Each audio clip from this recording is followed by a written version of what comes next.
I entered the theater tonight with some foreboding.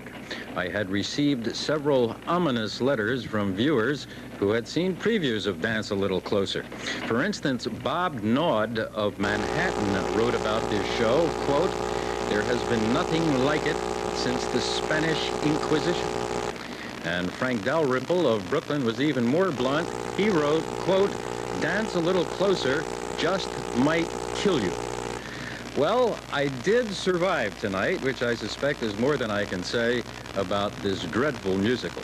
For the record, based loosely on Robert Sherwood's 1936 play, Idiot's Delight, it takes place in an Alpine Austrian hotel where just outside World War III threatens to break out.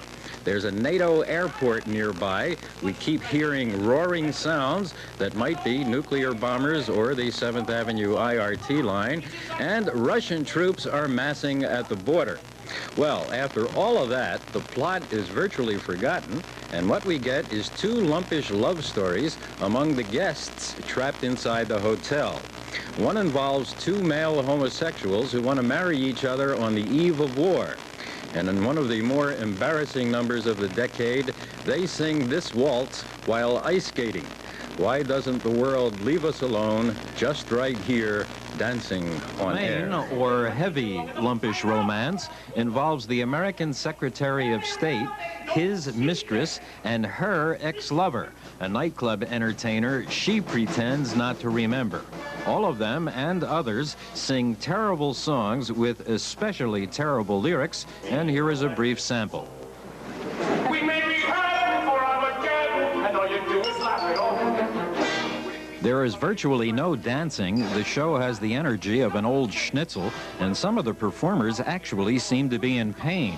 Len Cariou tonight had lost much of his voice, and George Rose, for one of the few times in his life, was awful as the Kissinger-type diplomat with a loopy German accent. Liz Robertson, who was Mrs. Alan J. Lerner, had her moments, but was adequate. The show has a couple of bright assets, some good costumes, a nice set, and a statuesque young Corinne, Cheryl Howard, who was the daughter of the late Yankee catcher, Elston Howard. Otherwise, pure turkey.